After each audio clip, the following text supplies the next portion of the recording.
minutes. 5 minutos. Eso es muy caliente. Oh shit, No, don't care. Yay, shout out fire. Woo! Shout out number one, USA number 2, you go down. Give me money.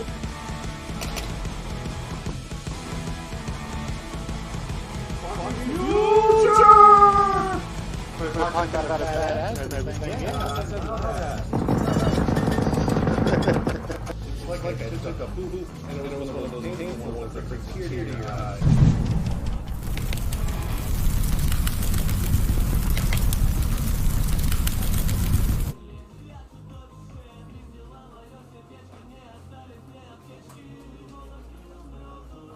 Oh my god, what am I drinking? Man, I just love noodles. Not as much as me, dude. Not as much as me. Oh yeah? I bet I love them even more. Okay then, how much do you love noodles?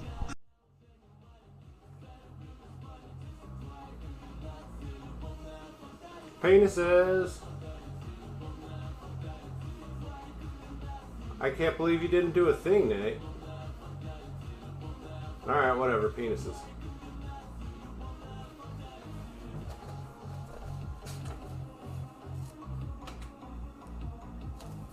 I am terrible.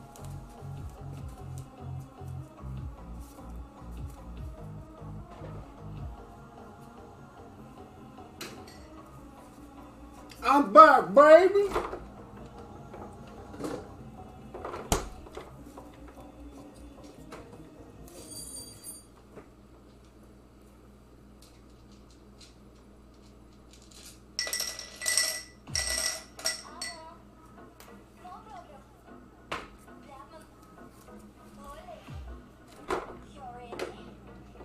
Девушки и мальчики.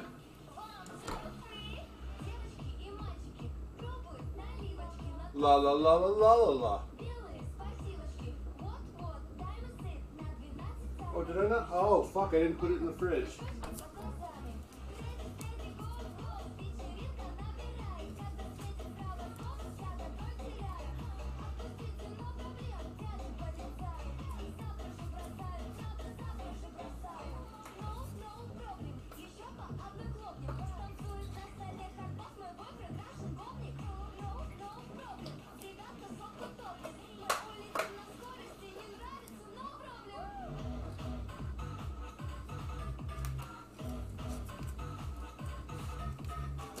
Ah, ta-da! Here I is.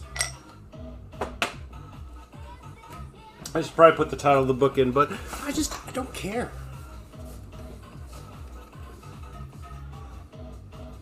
I'm pretty centered, right? I look pretty centered.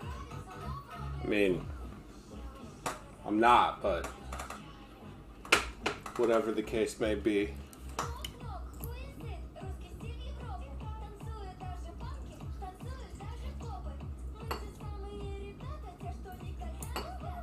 All right.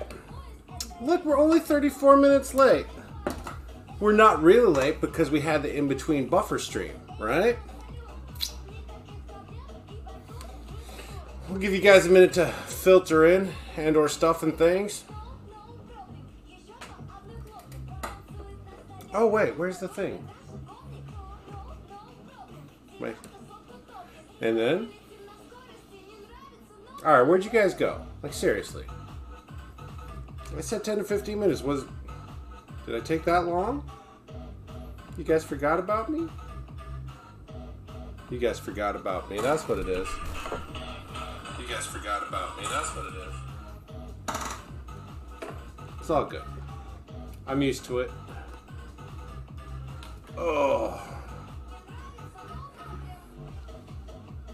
Cheers.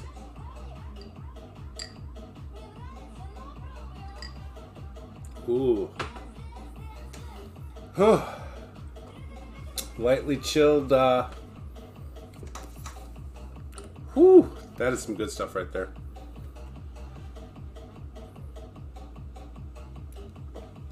I figured this music would be slightly more appropriate for the particular topic that we're reading. I'm working on the book by Matt Best, Thank You for My Service. It's a funny title. Man's done a lot for this country. He deserves to have the good life. At what cost and how he got to some of it? Who am I to judge? I've done nothing with my life, and here we are. I'm drinking whiskey and reading a book to you guys.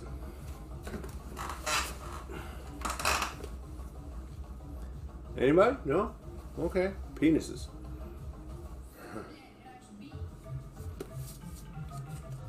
Anyways, the drive home was an interesting one. Only two people that were holding up traffic, and that was these two similar not SUVs, but vans, minivans. But I mentioned that while I was driving. They thought 10 to 15 below was a good idea on the interstate and on the freaking highway. So, really proud of you guys.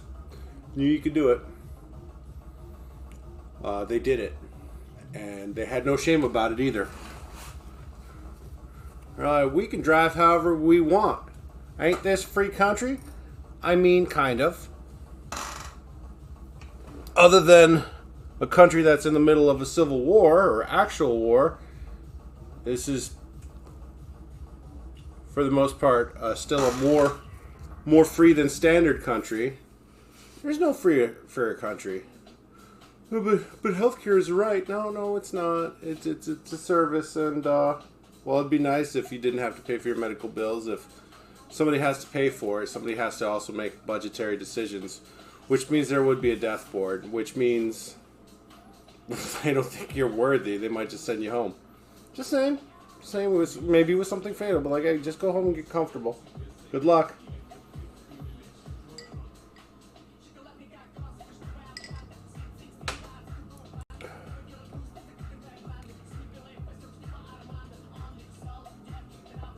Anyways, are we doing the thing? You guys back? Alright, let's see about cracking this book back open. Ooh, that's a good title for the next chapter. Baby, it's cold outside, so please piss on me. Good shit. The path to a Ranger battalion begins the same way for every infantryman with an 11X option. 40 contract. 15 weeks at one station unit training, OSUT. Then 3 weeks at airborne school. Then 4 weeks at RASP. All of which take place in and around Fort Benning outside Columbus, Georgia. Let me tell you, I've been lucky in my careers to travel all over the world. I've met some awesome people and seen some amazingly beautiful places. But I've also been to some real shitholes, and Columbus, Georgia, is the shittiest shithole of them all. If its motto isn't spread the butt cheeks of Dixie and follow the smell, someone needs to start a petition. That's classy right there. How else do you describe a river on the Alabama border whose crown jewels are 3 Waffle House franchises within a half a mile of each other? For infantry, OSUT is 10 weeks of basic training and 5 weeks of advanced individual training all in one place. The Army says they combine the 2 phases to increase unit camaraderie, which it does, but there are other good reasons to keep a bunch of jacked up 18 and 19-year-olds penned in for as long as you can when you're training them to be badass killers. After 10 weeks of total isolation around a bunch of other dudes, can you imagine putting us on a plane to some other base? No airport bartender or female flight attendant would be safe. Flight attendant, thank you for your service, infantryman. It would be my honor to service you.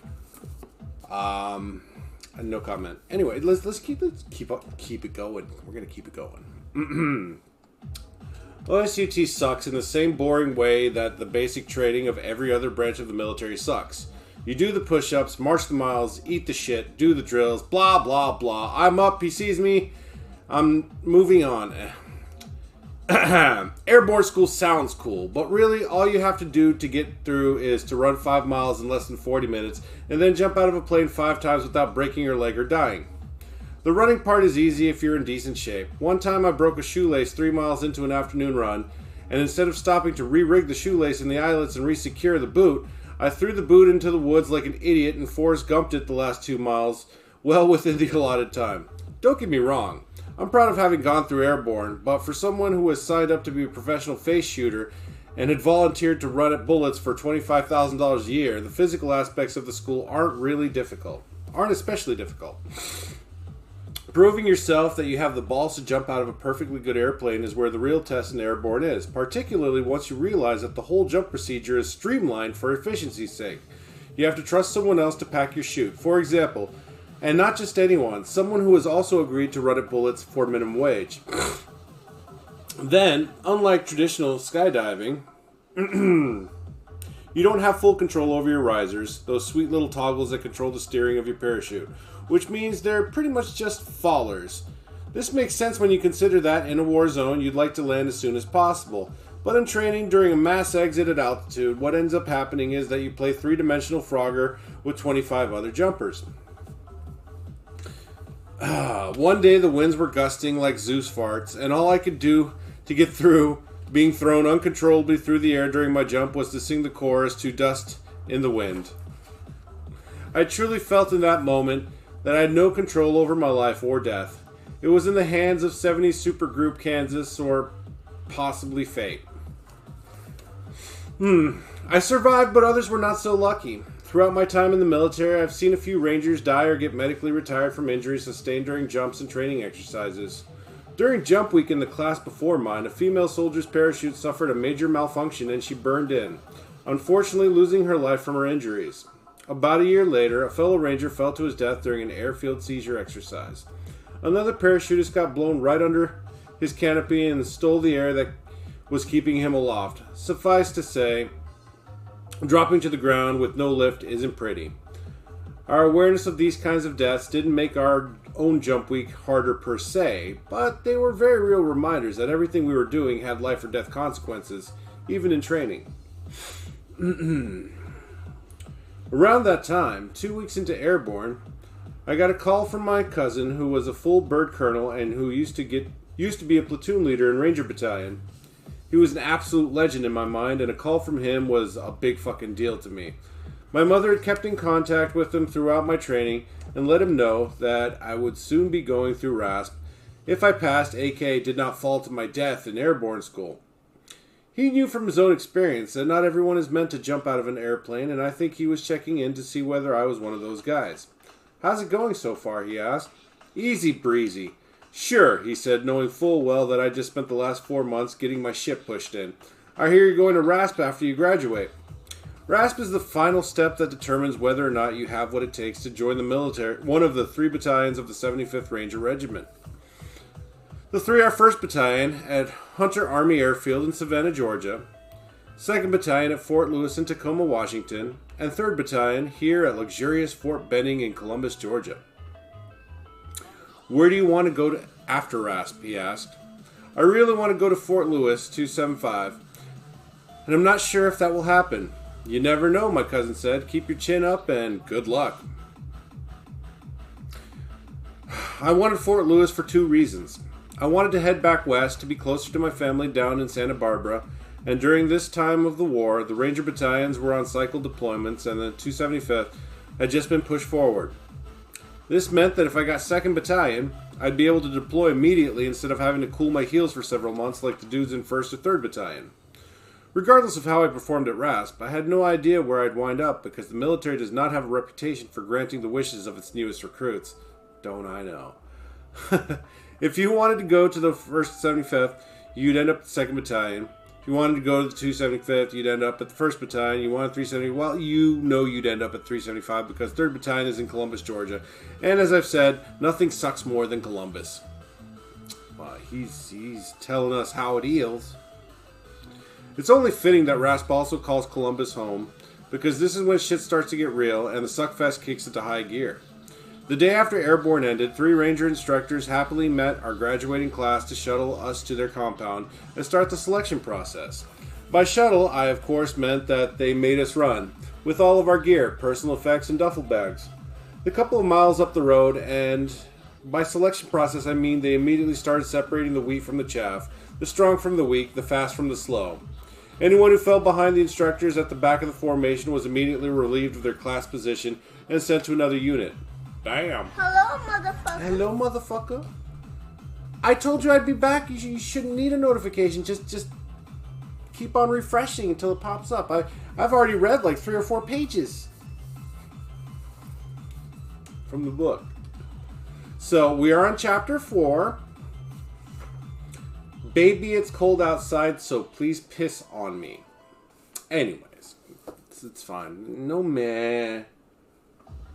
Yeah, I've been back for about 11 minutes, give or take. You could exclamation up time it, but that's going to count the intro time, so... Well, maybe... I don't know, penis.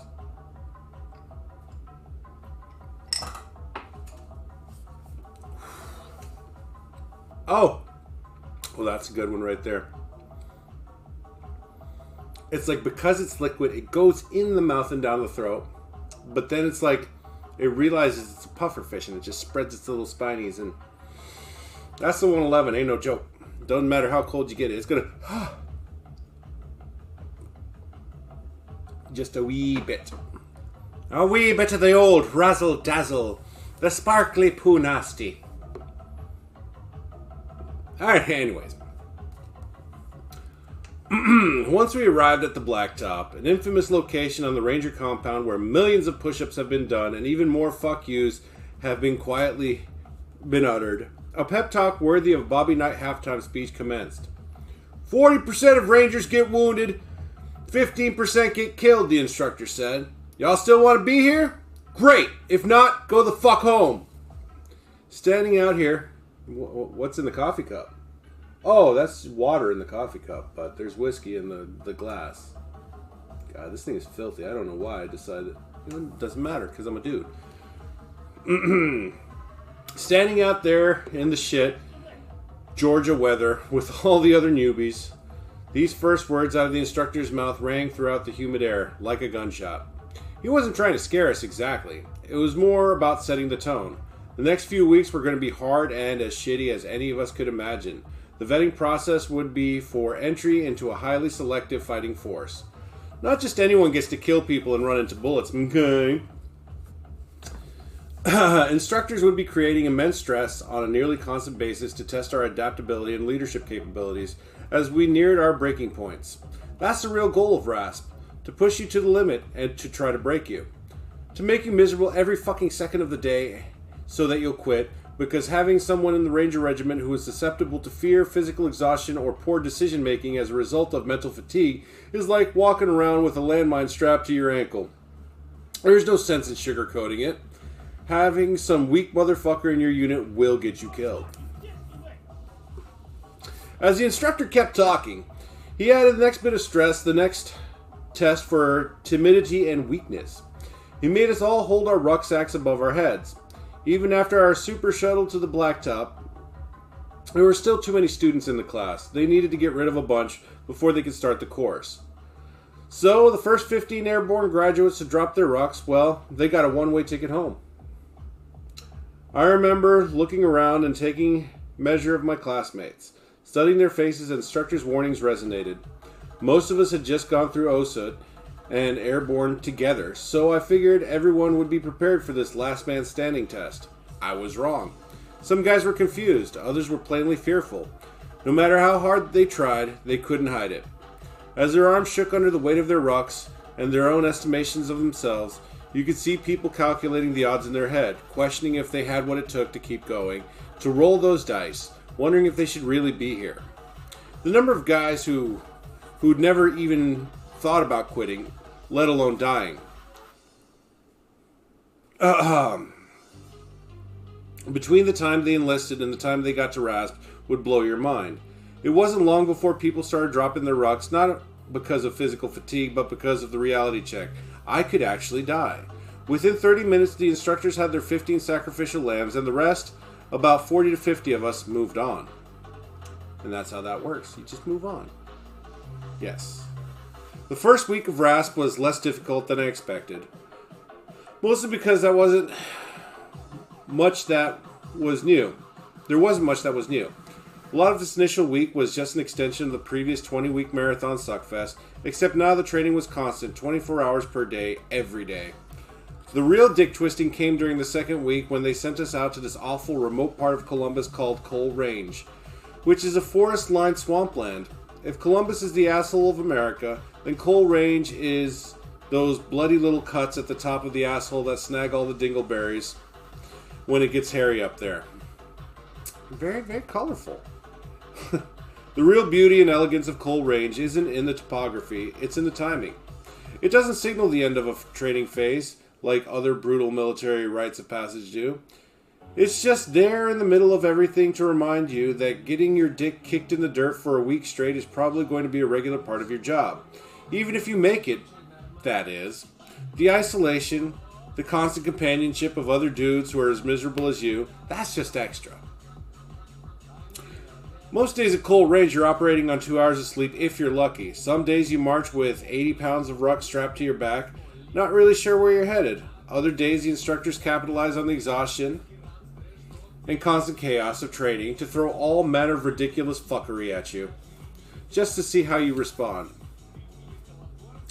It was at this point of my life where I learned to laugh at situations that were beyond fucked. I realized that there was no point in complaining about things that are outside of my control because no one would be listening, especially since I was the one who had volunteered for this shit in the first place. In the middle of Coal Range, I would have killed for someone to bring clarity to my choices. Why, Matt, did you agree to submerge yourself in gator piss swamps at 4 a.m.? But instead, day after day, all I could do was laugh at everything and repeat to myself, it's only a few more weeks. A few more weeks and I can finally sleep and be warm again. A few more weeks and I can eat a decent meal again. A few more weeks and maybe I can sweet talk one of those Columbus Waffle House waitresses into a covered and smothered best hot plate special. It's off the menu, available by request only. See, I told you.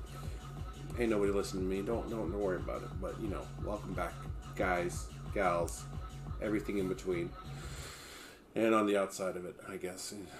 Okay, so the worst part of the whole experience, at least for me, came on the very last night at Coal Range. It was early spring and it had rained nearly every goddamn day. In Georgia, temperatures are still kind of cold this time of year. Every night we were out there, it felt like it dropped into the 20s. By sundown, our uniforms would be soaked with rain and sweat, only to freeze over like giant stinking sweatsicles by midnight if we didn't keep moving. The good news, I guess, was that we rarely stopped moving. Every night the instructors made you set up a patrol base in what was invariably the shittiest possible location to do so. It was a fun little exercise, like burpees on broken glass or listening to rich suburban college students from two-parent households talking about systemic poverty and social justice. On the last night, the instructors had us set up our patrol base in about a foot of standing water. I can still see the smiles on their faces as they looked at us, shivering and feeling like death. "All right, Ranger Best, how about you sit the fuck down in it," one of them said. "Right here, Sergeant?" I asked, pointing down to the puddle of water. "No, in your suite at the Doubletree."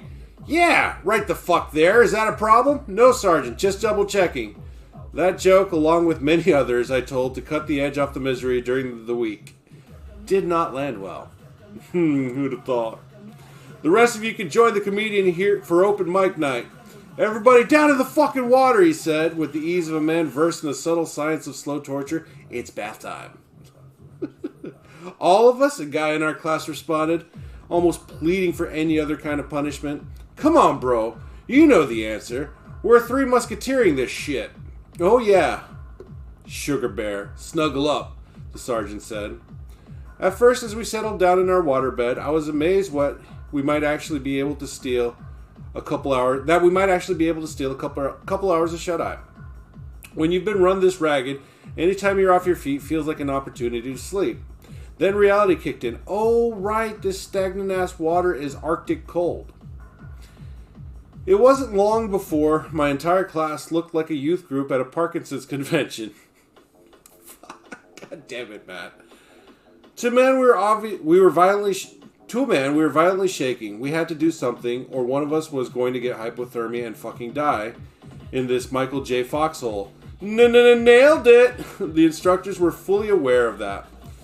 They weren't just testing us to see if we could endure this bullshit. They wanted to see if we could work together as a unit to unfuck ourselves. That's when we decided to form a 20-man cuddle buddy chain. Two guys would hold each other chest to chest like mama and baby otters. Then we'd sit back with another pair of guys to limit the amount of surface area exposed to air. I've never hugged my own father with this much feeling, let alone someone I've known less than a month. But I held on to the dude facing me like it was Hillary Clinton's emails. I was never letting go. After a few minutes, the Cuddle Buddy chain started working. Then I had to piss. Bad. You forget about things like bodily functions when you've been operating on adrenaline and no sleep for multiple days in a row. It's only when you taste that first tiny morsel of comfort and relaxation that the urge to empty out rushes to the front of your mind. And when it comes out with the fury of a flash flood. And when I started to disengage from my Cuddle Buddy, a southern gentleman named Bishop, he grabbed a hold of my shirt and pulled me back onto him. "Don't go," he said. "I have to piss," I told him, trying to get him to unlatch. "I don't fucking care," he said through shivering teeth, grabbing on tighter. "Dude, just piss right here." The desperation in his eyes was palpable. "Please, man, I need you." "It's gonna get all over you." "Good." "What do you mean, good?" "I want you to fucking piss on me." He nodded weakly before letting out one last breath that I could see dissipate into the Georgia night sky. "It'll be warm." Oh, well, this was not a misleading title for the chapter. Highness. I looked into Bishop's eyes again. In that brief moment, something had changed in him. All the insecurity we tried to hide when we're young, all the macho posturing around sex and homosexuality and masculinity, it was all melting away for Bishop right in front of me. Any bit of shame or modesty or boundaries he had before this night, that was all gone. And that was the point of the exercise, to shed whatever bullshit defenses we had brought with us in order to work together in the common defense and get the job done. "Dude, that's kind of gay," I said. Clearly I still had some work to do. "It's not gay if it's cold." Even through shattering teeth, Bishop responded with such conviction that it sounded like he'd thought about this for a while, and maybe even consulted with his pastor just to be sure. The reality is, in the early stages of freezing your balls off, the minutes pass like hours, and you have a lot more time to think. That gave Bishop more than enough time to rationalize a decision to turn himself into a human toilet. I'm taking it you've never been truly cold before, Ray Ray. I have, and when you get cold enough, you're willing to do some fucking damn shady ass shit for a little bit of warmth. I'm just saying. I've been almost that cold before. I haven't been quite that cold, but I've definitely been in elements where hypothermia, exposure, and frostbite were definitely real risk factors. Not quite like this, but anyways. "Do it right now, motherfucker. We need this for warmth." The urgency in his voice was unnerving. I looked into his eyes one last time, probing for some kind of indication that maybe he was fucking around. Then I looked inside myself and realized what Bishop already knew. When you enlist in the United States Army intent on joining one of the 3 battalions of the 75th Ranger Regiment, what you're really signing up for is a commitment to do whatever it takes, whenever and wherever it is asked of you. The men you'll be fighting with are your brothers, and when they need you, you need to be there, no matter the cost, no matter the sacrifice. This guy might one day die in my arms, I realized. The least I could do was piss into his. Jesus Christ. Oh. Against every instinct in my body, I accepted the situation for what it was and pissed on another man.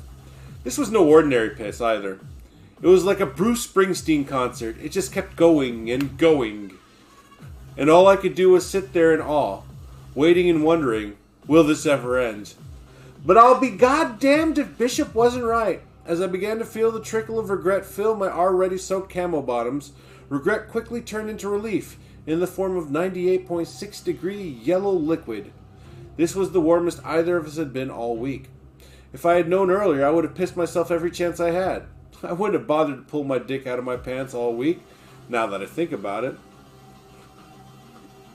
In the end, our cuddle chain never broke. We survived the rugged, fissured butthole that is coal range by clinging to each other like the dingleberries we were. No one could rip us apart. No one could wipe us out. We would be there, irritating the shit out of our instructors, the itch they couldn't scratch, all the way to RASP graduation 2 weeks later. The most important moment of RASP, other than graduation, happens the day before when you find out which of the 3 battalions you've been assigned. Everyone who'd had their personal preference for their own unique reasons, and with America engaged in a 2-front war at the time, dudes were super anxious about where they were headed. Not surprisingly, a lot of guys wanted 275 once they heard that the battalion was up next in the deployment cycle. Of course, the Army didn't even bother pretending to give a shit about anyone's preferences. All they did was split the whole graduating class into 3 sections, lined us up in formation, and randomly assigned each group to a battalion. My group got 375, right here in Columbus, the last pick on my list. Well, fuck. I tried to put my bad luck into context. Be happy that you passed, I told myself. You get to join one of the most prestigious units in the military, I reminded my deflated ego. It happens.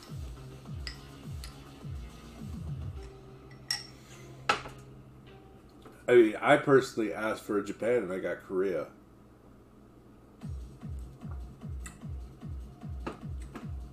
That's like asking for Miami Beach and you get like Gulf Shores. Ooh, oh god. Anyways, at this moment, my instructor yelled out, "Best, you have orders to go 275. Every man in the class turned toward me in confusion.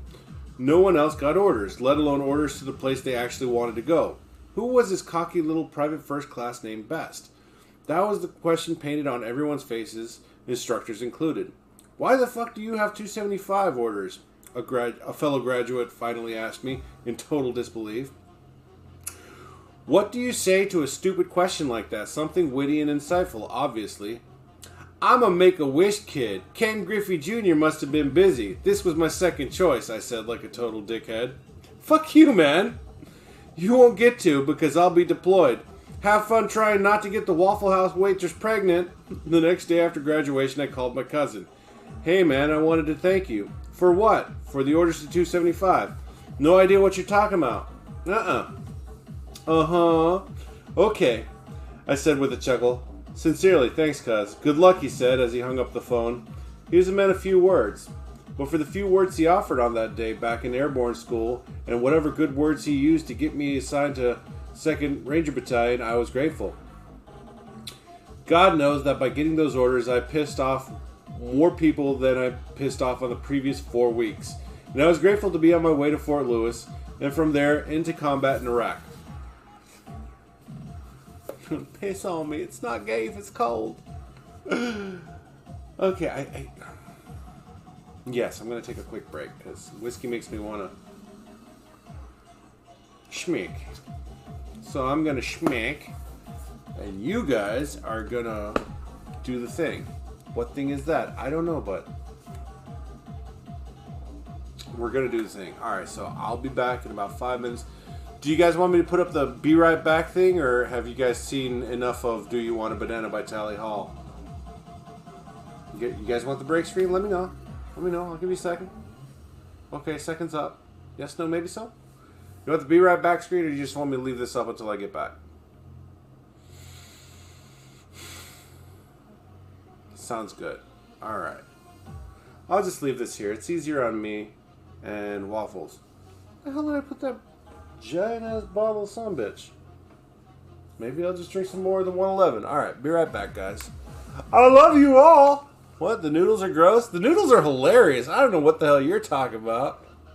And I will always love noodles. Well, there were supposed to be more, but Nate doesn't fucking follow instructions well.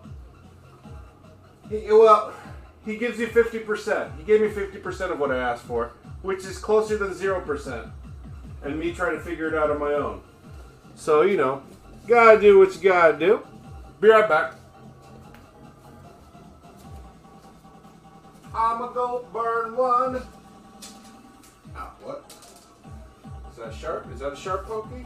Or is it just a little pebble? It's a little pebble! Alright, be right back.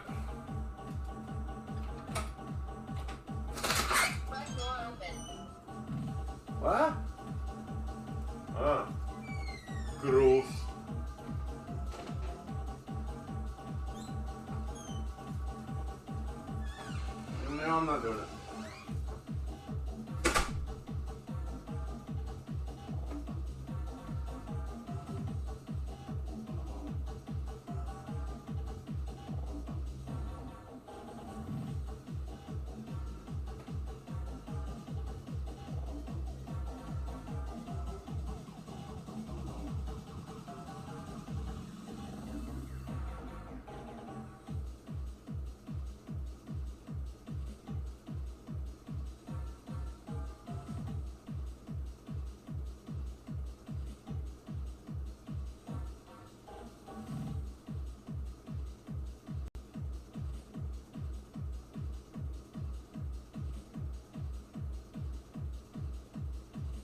Okay. I'm back. Did you guys miss me?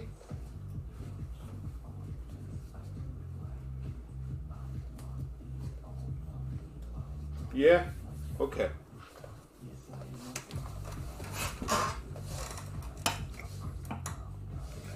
Oh! Anyways. Do we want to take a moment to process the last chapter?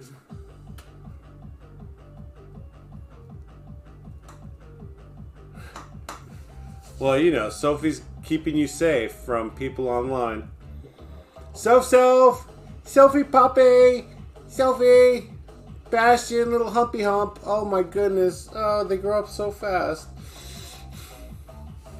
God, I look like I got some kind of weird fucking page boycott. You guys didn't tell me. Gotta fix that shit.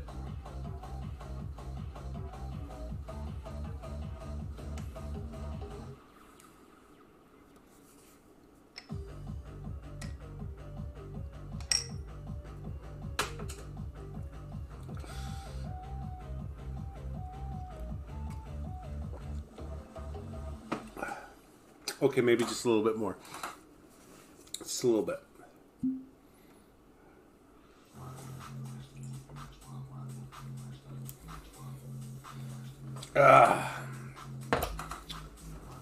So I saw the pictures you guys posted, and you mentioned there was spiders and a snake, and fresh avocado.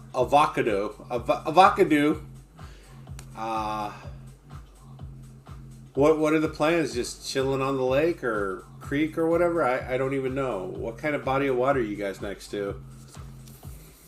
Moving water? Still water? Clear water?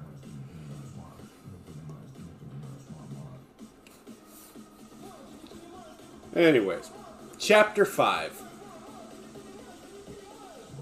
A soldier comes home. My first real break in the army, or on something called block leave, after graduating from RASP and returning from my first combat deployment to Mosul. Hey, Matt, wait, what the fuck? Did you just skip over your entire first tour of actual warfighting? I did. I accomplished jack shit on that first deployment. The operational tempo of my unit was high, but as a cherry private, I didn't get to do much of the cool stuff. On most missions, the most experienced guys kicked down the doors while I pulled security. I'd sit in the vehicle, hearing flashbangs and gunfire, wishing I were a part of it. Then there were stretches of time where the closest I'd get to direct contact was when the Iraqis decided to lob mortars at our compound. Most landed short of the fence line, some sailed clear over us, but a couple landed on base. A few months earlier, the enemy had mortared a mess tent out of our compound during lunch, killing 22 and wounding 66. They were clearly hoping that lightning might strike twice. The whole experience was frustrating, to be honest, because I had all this training and no chance to implement it fully. I felt like I was in the middle of a fight with both arms tied behind my back. Anyway, block leave is basically an extended vacation that the military grants to an entire unit around the holidays and before and after deployments. It's their way of giving soldiers an opportunity to relieve some stress, reunite with family, and find new, unique ways to get in trouble without bringing the rest of their unit down with them.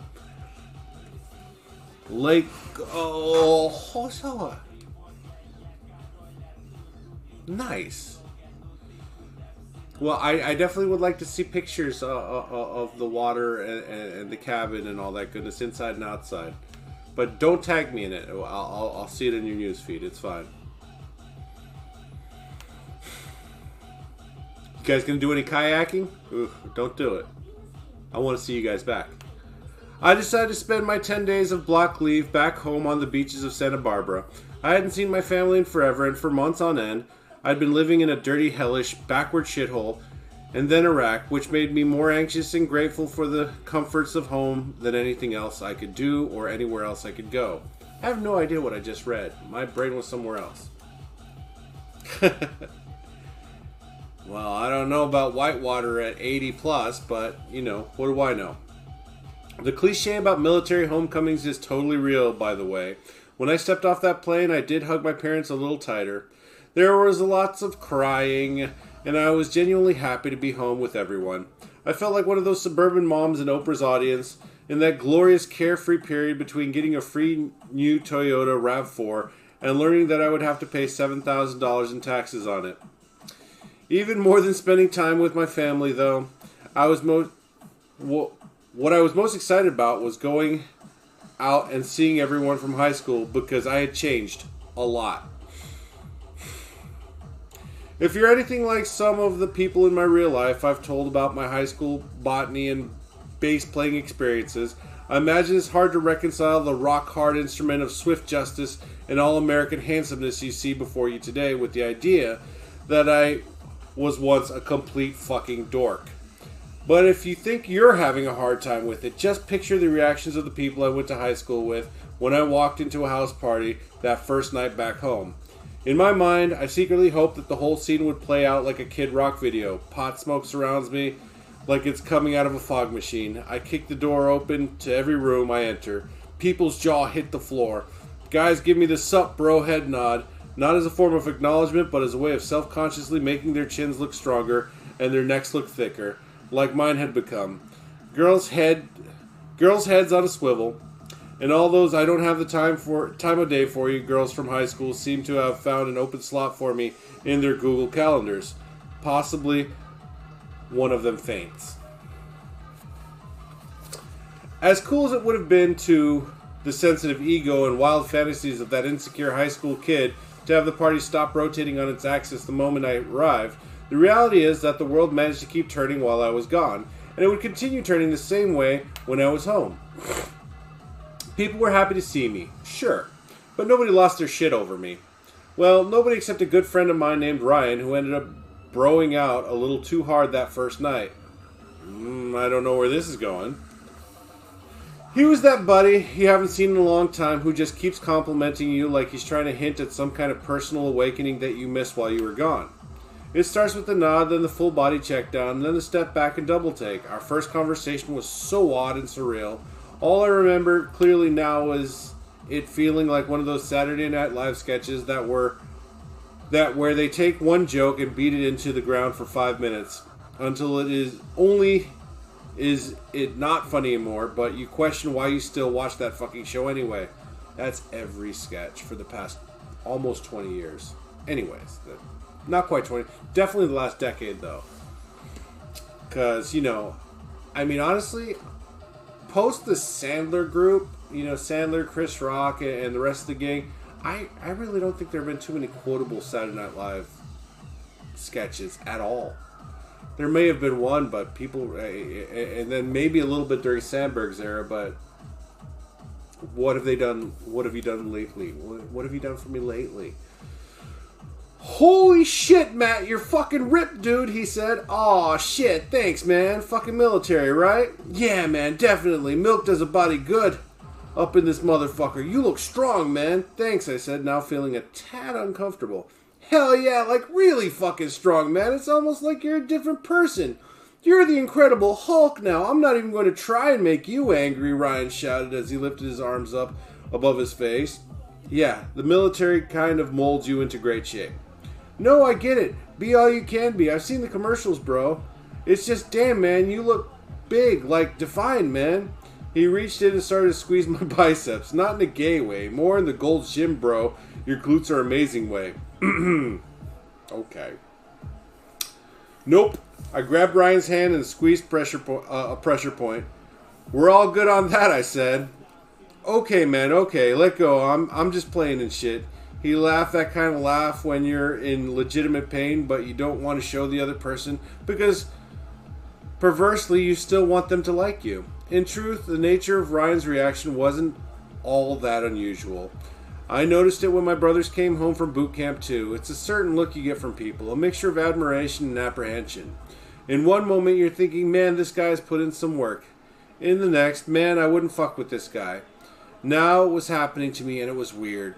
Because when you're in the military, you don't really see your body changing that much. You're too busy being tired and getting yelled at to notice.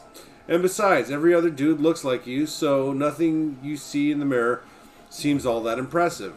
It's not until you step away from it and you're back in civilian life that you have the opportunity to look around and notice, holy shit, I could probably kill everyone in this bar.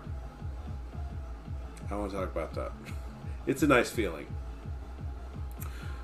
Where I really felt the change wasn't in my physique as much as in my attitude. That was my real problem in high school. I tried hard to get laid, and when I wasn't flipping botany burgers or slapping bass, that I acted like a total pussy around girls. My utter lack of self-confidence made me terrified of saying the wrong thing or doing anything that might overtly sabotage my chances. Little did I realize that all my worrying was the biggest cock block of them all. No girl wants to fuck a guy who can't make a command decision. Now, I didn't care one way or the other. I just wanted to have fun. On that note, yeah, but see, I always have been not necessarily cock strong, but cock sure. You know, even though most of it was bravado and false ego and all that shit, but even if you're awkwardly confident, it's better than like, whatever you want, dear. I'm like, no, chicks don't dig that shit. Seriously. If they're into you allegedly because of that, then that means they're gonna be fucking other dudes a lot, and you're probably gonna be into it because penis. Maybe you just want to see another asshole and balls slapping on your girl's butthole. I don't fucking know. Anyways, 2 minutes into my conversation with my touchy-feely friend, one of the hottest girls from my graduating class, this smoke show named Anna, came up to say hello. I knew Anna enough to pick her out of a lineup, but back in the day our interactions never went much beyond a hello from me and a nice cold shoulder from her. It was time to repay the favor. Hey, didn't we go to high school together, she asked. I don't know, maybe, I said as I turned back to Ryan. You're from here, right? Yeah, I said, almost annoyed. Well, there's only one high school in our town, so we had to have gone to high school together. Okay, cool. Then yeah, I guess we did. Small world or some shit. Sick burn in my head. I was lecturing Anna like this was a public shaming on Twitter. 280 characters of fuck you. How does it feel to have a shoe on the other foot for once, huh, Anna? You're not in control of my happiness anymore. It was like an awkward class reunion, except I was third grade Billy Madison after failing to spell risotto in cursive. I hate cursive. I hate all of you. I'll never come back to school. Never. Huh? How's my Adam Sandler? Pretty good. I know. You don't have to tell me. But you can tell me. It's okay. Do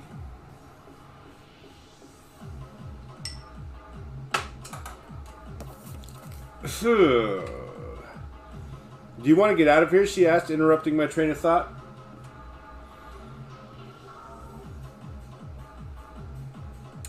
Excuse me? What was that? Did this girl who iced me out all through high school just walk up to me out of nowhere and ask me to leave with her? But why? The cool guy, Matt Bestfacade, dropped, and the navel gazer on the inside started to pick his head up. I almost didn't know what to do. I took a sip of my beer and attempted to regain my composure. Where do you want to go? Matt, you're retarded, brother. Oh, great question, Matt. Why don't you just ask her which hole the pee comes out of while you're at it? I literally could not give one single fuck, she said, without it missing a beat. Wherever you're going, I'm going, so you get to decide. Now that is patriotism. The one thing Ranger Battalion drills into your head more than anything else is putting your thoughts and feelings aside in order to get the job done. This girl had just given me a mission. Screw tasks, conditions, and standards. I just needed to go hard on the objective. It was time to execute.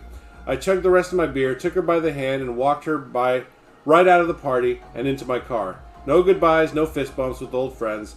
There was no time for any of those pleasantries. This was my only objective now. Within minutes, we were driving down the PCH, Pacific Coast Highway, in the old family Buick in search of the perfect place to park and stare up at the moon and the stars over the vast Pacific Ocean, and to get naked. But first, that awkward stop at the gas station along the way to buy some condoms. In the movies, this scene is always full of anxiety. The main character isn't sure which size or brand to get. He's worried that someone from his mother's church might see him. Hopefully he has enough money. None of those were my issue. My problem was the stoner clerk behind the register. Fuck yeah, man, you getting some? He said as I dropped the box of condoms on the counter. I like it. Hey, man, didn't we go to high school together? Fucking Santa Barbara. Everyone knows each other. The city's 80 square miles and has more than 80,000 residents, but late on a Saturday night when you're trying to get your fuck on, you'd think this place was Casterly Rock and I was Jaime Lannister. Cool, man. Probably. Nice to see you. How much do I owe you? He peered out the window to get a look at Anna in the front seat of my car. Oh shit, are you fucking her tonight? How much are the fucking condoms? I've had enough of this shit. It was time to take control of the situation. I hastily opened my wallet, threw down a $10 bill, and bolted out of there.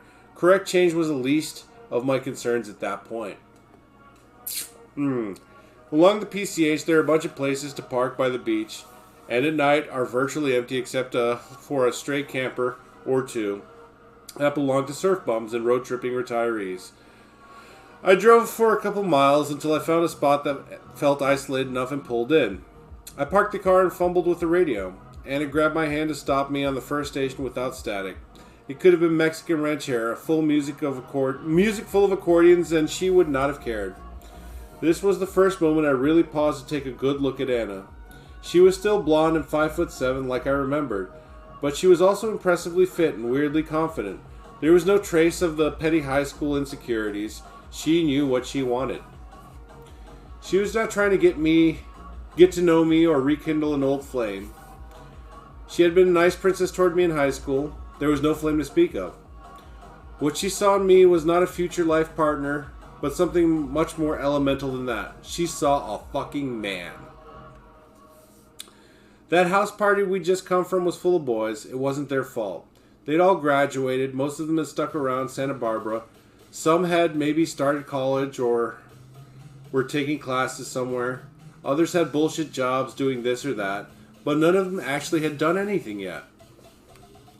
I'd gotten to know a bunch of beautiful women over the years that reminded me of Anna in various ways.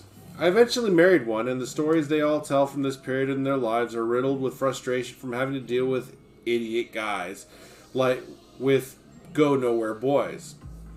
When Anna decided she wanted to hook up, and she looked at me among all those other guys, what she saw was a dick dispenser attached to a returning war hero and a hardcore motherfucker in his prime. In reality, of course, nothing could have been further from the truth. I spent more of my first deployment cleaning shit out of toilets than I did pulling the trigger of my gun. But when the hottest girl you've ever laid eyes on in the last 18 months is convinced you're Jason Bourne, you don't pretend to be Jason Alexander. Ooh, that's actually an apt comparison. That night and into the early morning, we used every single condom in the box. Before I took her home, somewhere around 6 a.m., as the sun began to rise over the mountains behind us, I looked at this girl and thought about how different my life had become. The skinny emo geek everyone remembered from barely more than a year earlier was nowhere to be found. In his place sat a motivated, chisel-jawed Army Ranger with a boatload of confidence in his gut, an unfamiliar degree of comfort in his own skin, and 20 more pounds of muscle on his frame. Everything I could have ever envisioned about being in the military was coming true, and I still had some 9 more days of block leave to go through. The next night I went to another house party and hung out with the same group of friends, except for Anna, who wasn't there. The part of me that was starting to get used to this whole Captain America thing wanted to believe that she was at home, sitting on a bag of frozen peas, writing me love letters in her diary.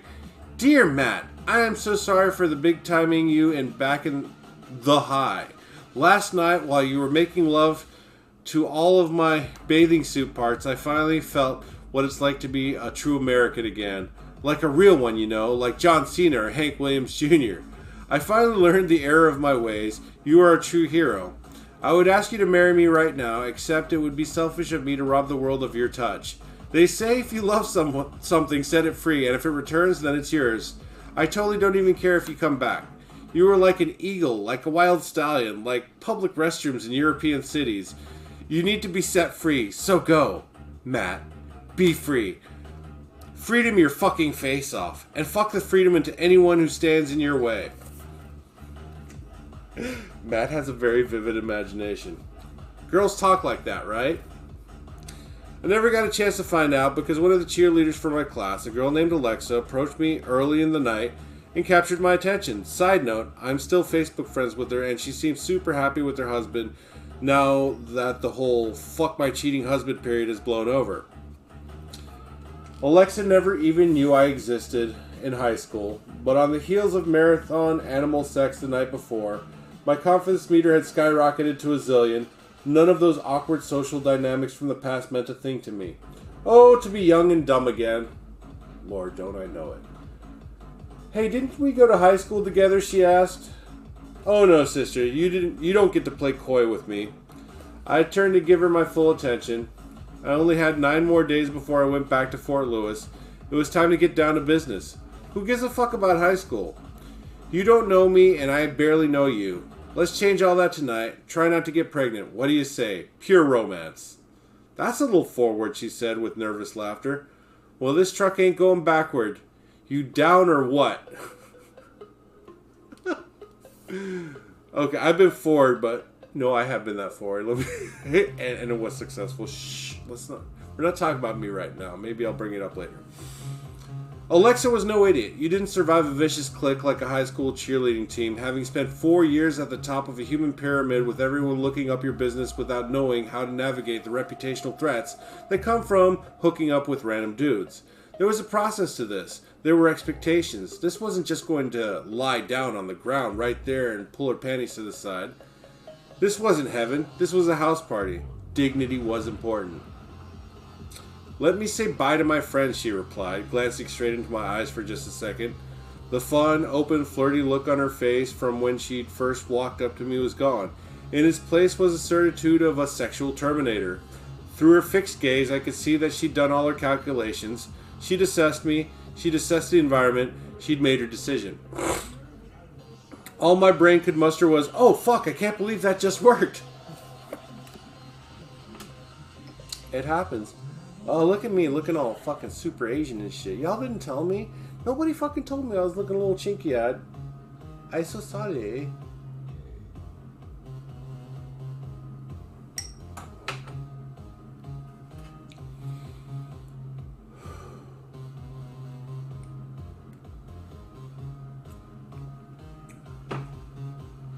Boom, ba-da-da-da-da-bum, bum, ba-da-da-bum, bum, bum, bum, bum. When she went over to say goodnight, I could see her recounting our conversation to all her gorgeous friends. They looked over at me and giggled. Some of their eyes grew wide in mock surprise. One of them smacked her on the ass as she walked toward me, like a coach offering encouragement to her star running back, as she headed back into the game on 4th and a girthy 8 inches. It was more than a little intimidating because it was clear that this girl knew what she was doing or was about to do, while I, without a ton of experience under my belt, had no idea, though I was learning fast. The only thing that came to mind was to make a carbon copy of the night before, so I took her to the exact same beach spot, and pulled into the exact same parking spot after going back into the exact same gas station for the exact same box of condoms. The only thing missing was a case of Bounty paper towels, because this former cheerleader was a squirter, and by the time we were done, there was a mess all over the backseat of the Buick, and even worse, all of our body heat and friction baked into the fabric.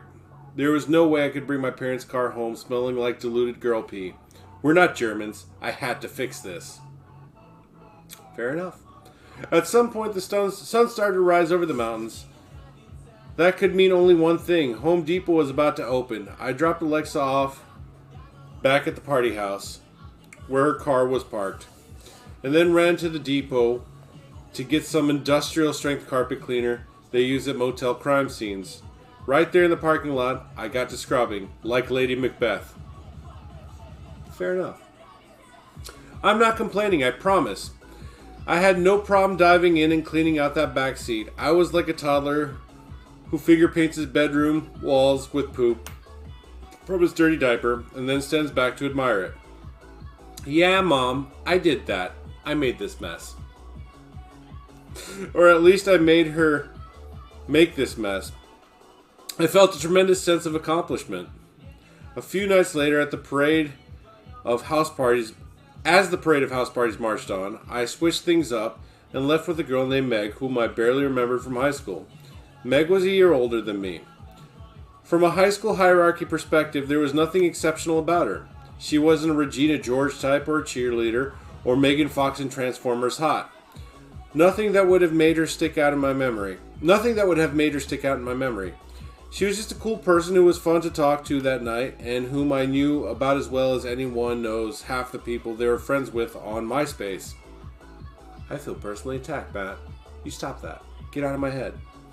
In essence, I liked her profile picture and I wanted to slide into those PMs. Fortunately for me, her messages were not set to private, and by the end of the night, she wanted to go back to her place so I could put my MySpace into her space. I was excited because I was getting kind of tired of fucking in my parents' car. There's only so much you can do in a sedan. Spoiler alert, be careful what you wish for, boys and girls, because you might just get it. There's something you need to understand about where I grew up. There are actually two Santa Barbaras. One is fabulously wealthy and posh with huge homes, lush gardens, and amazing views. People like Oprah and Ellen DeGeneres and Tom Cruise have houses there. Sometimes people call it Montecito. Other times they'll call it the American Riviera. And it's about as beautiful as the pictures in the brochure. Then there's Santa Barbara with houses that look like they washed ashore after an Indonesian tsunami 50 years ago and came to rest under some palm trees. That's the Santa Barbara I am from. Well, Matt, I apologize. I wish you would have explained this sooner because I painted a picture of you being some little rich punk-ass kid, but okay, fair enough. I assumed. I don't know much about Santa Barbara except there was a soap opera that my stepmom was really into while feeding my baby sister, and she was like, shh, you know, right? That's pretty much how she learned English, so whatever. Anyways, Moskva, man. Okay.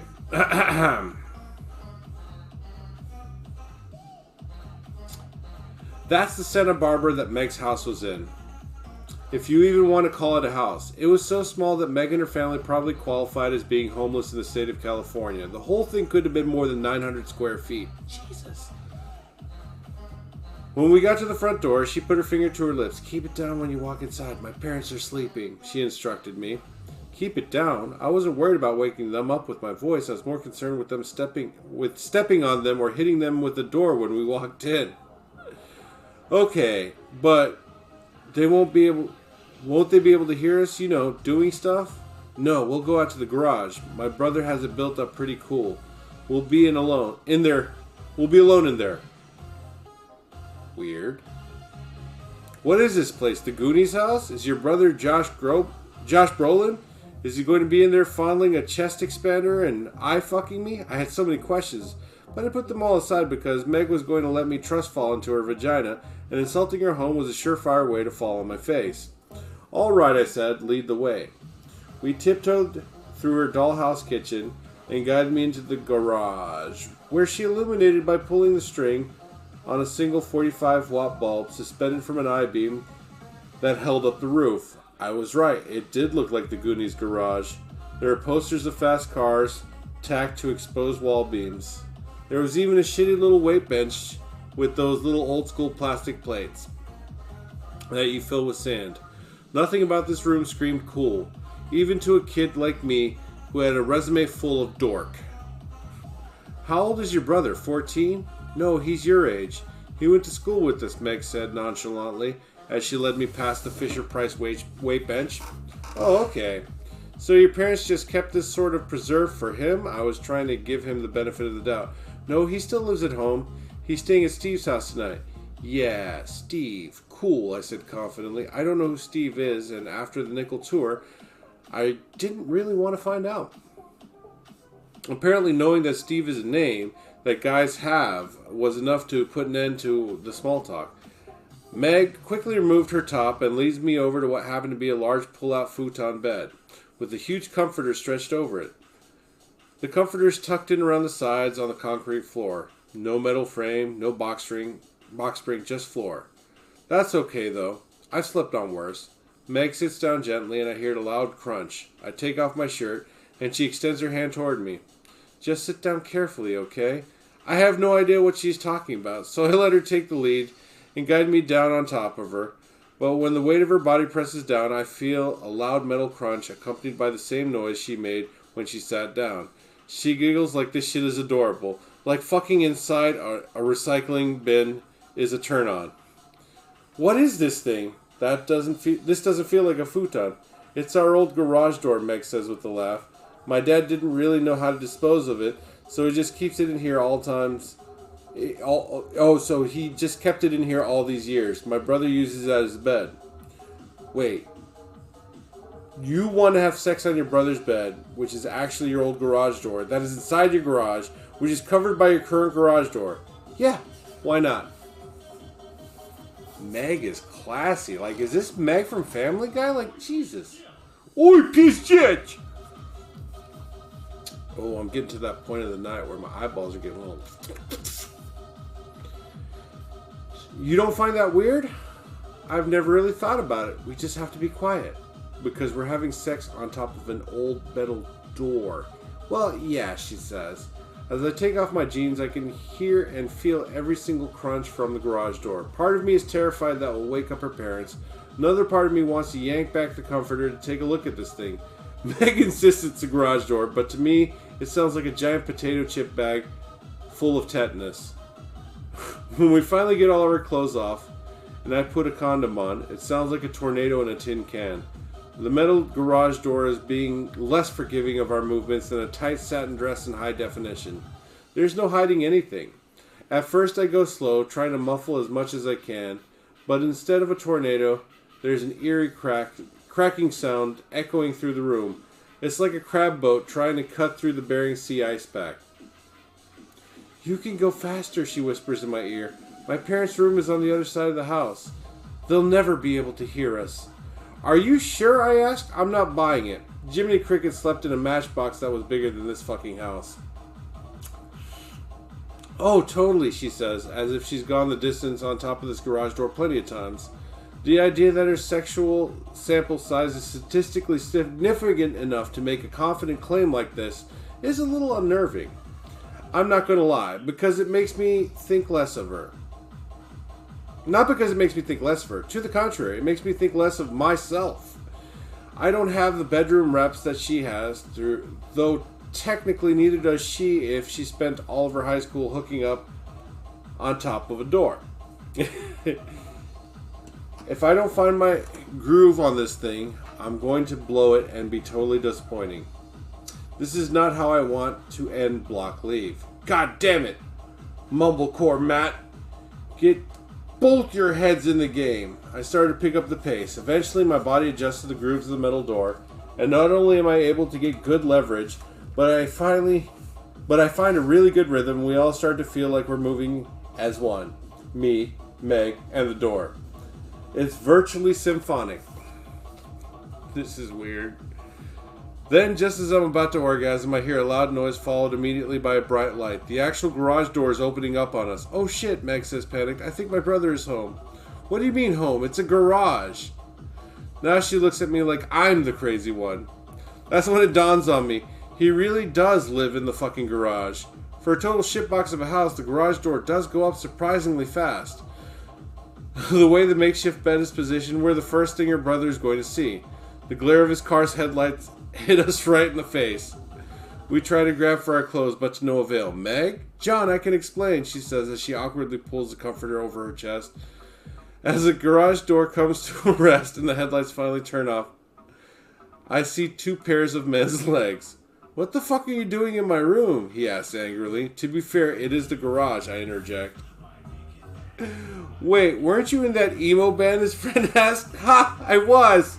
Shut the fuck up, man, John says. Meg, get out of my fucking room. Fine, could you at least close the garage door and give us a second? God, Meg says as she fumbles around for her clothes. John hits the garage door remote. As it slowly closes, I can hear his friend. Hey man, their band was actually pretty good, he says, cracking himself up. If I hadn't been red-faced from fucking, I would have been totally blushed as we got dressed. I couldn't believe he recognized me from Blind Story days. I had no idea that someone might remember us. I was genuinely touched by that, even if they did ruin our episode of Casting Garage. Believe it or not, this was a perfect way to end the week and half of blissful. Perfect way to end a week and a half of blissful, rugged sex. Getting on the plane to Tacoma, Washington, back to my unit to prepare for our next deployment, I was filled with even more purpose than I had before the first one.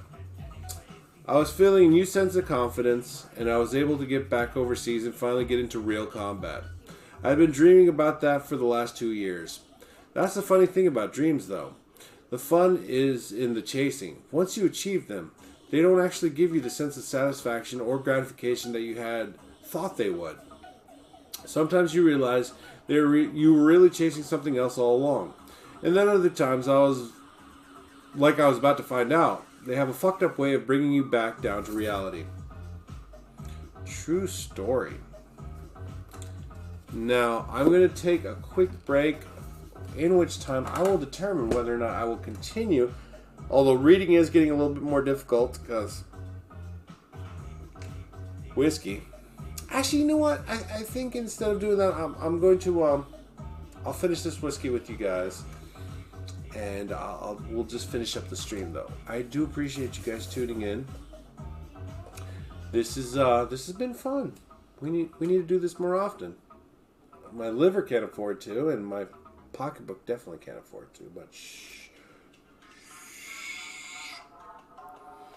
Anyways, man, it's been mighty quiet. You guys can talk. Just because I'm reading doesn't mean I can't read the messages and respond to them. It's okay though. It is almost 2 a.m. East Coast Standard Time, but it's not even 1 a.m. yet here. I'll close out the hour with you guys, and we'll go from there. Well, I'll go from there. You guys can do whatever, but once again, I do appreciate you guys tuning in and all that goodness. So who all's at the cabin with you guys? It's you, Ryan, the boys, Marcus and Cricket, and of course the pugs, the puglies.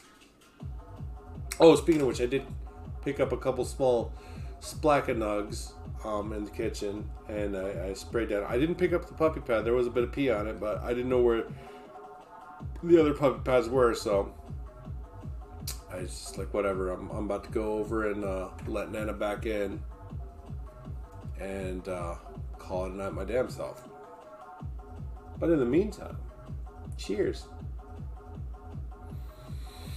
It'd be great if Sen was here. I could show him the Pokemon shelf. You could see that he has a very coveted position on the shelf, front and center, with his controller that he got for me.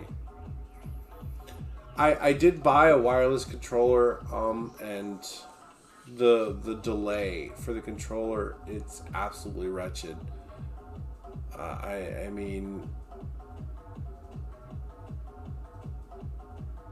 that's why I didn't even open this controller that Sen sent me. It's just like, well, the wireless controller is kind of trash, so. But it looks nice. It looks nice in the box. It's surrounded by a couple of the other controllers that I've gotten in the past, so, waffles.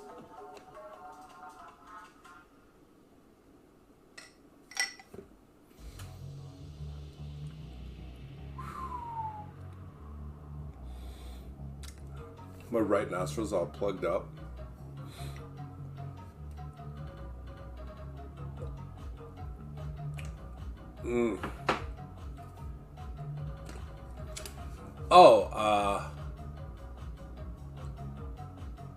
Bad pickup lines that have worked.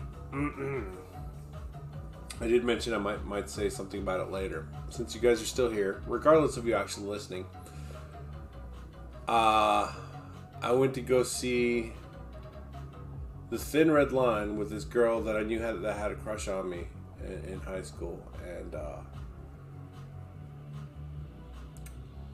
I went to go see it hoping that Woody Harrelson would be in it. I didn't realize that this would be a Notebook with touches of war, okay? This is years before the Notebook, but Woody Harrelson died in the first scene. It reminded me of Scream, where Drew Barrymore died in the first scene. It's just like, well, the one person I really wanted to see in this movie is already out of it. What the fuck? And then they're all talking about feelings and romance and poems and all this shit. I'm like, this shit's pejorative, right? Anyways, the moment Woody died, I leaned over to my date and I just whispered in her, I was like, hey, how about after the movie we get some pizza and fuck? And she says, I don't like pizza.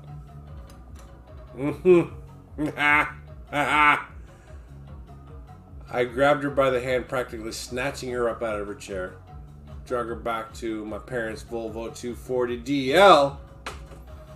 Didn't make it out the fucking parking lot of the damn... Anyways, look, that was one terrible pickup line that worked. It wasn't as blatant as Matt's, so we doing this or not? I may have done it jokingly sometimes, like, we fucking or not, but that was with people I was already messing around with, so, you know, that don't matter. But, and then there was this other one where I knew the girl had a crush on me. And I was like, hey, I'm all like into saving the environment shit. I'm about to take a shower. You want to help me save some water and join me? And without hesitation, she's like, yeah. I'm like, fuck yeah, titties. Anyways.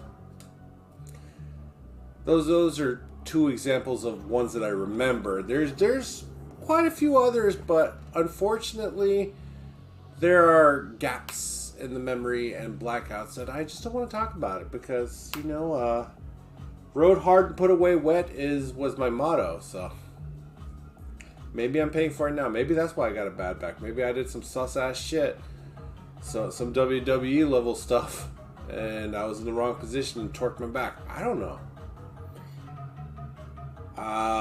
There's a good period of my life I don't remember. It comes back to me in bits and pieces, but I'm not proud of it. That's just what it is. Are you judging me? I feel like you're judging me. It's well deserved. But I had fun. I think it was in the pursuit of happiness. Okay, I don't know what I want. I just, you know, fucking Ted Danson's character from fucking Cheers and John Larroquette from Night Court were like two of my childhood heroes, man. I thought being a man whore was the thing to do. Just put your pee-pee and everything with the pulse, as long as it's pretty enough to where you can brag about it, and you're good to go.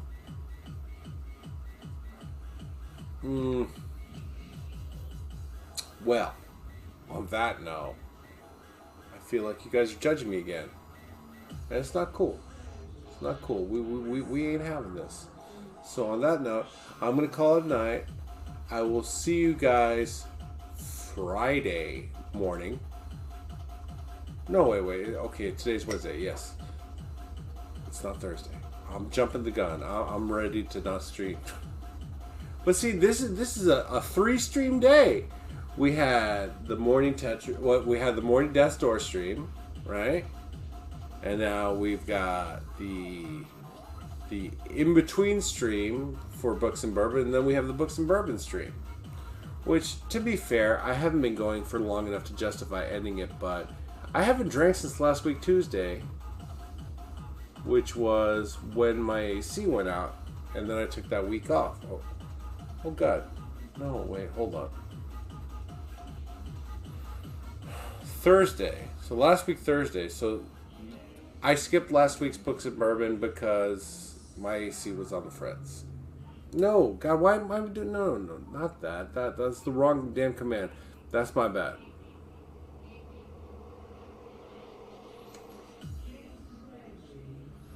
I'm sorry tonight's kind of a short stream, guys, but it's not even that I'm not feeling it. You guys are being so quiet, so we'll just say so respectful that, you know, oh, like a heroin addict. You know, I appreciate you guys tuning in, and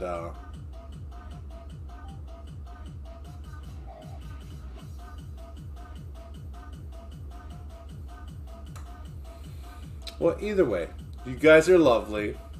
Thanks for tuning in. I'll be on. Maybe not bright-eyed and bushy-tailed, but I'll be on. We'll do a Tetris stream because I skipped my Tetris stream today. But you know what? I didn't miss Tetris. Even though, like, right here, I mean, you can see the Tetris sign and everything. I love Tetris. I love Tetris to death. I hate Tetris 99.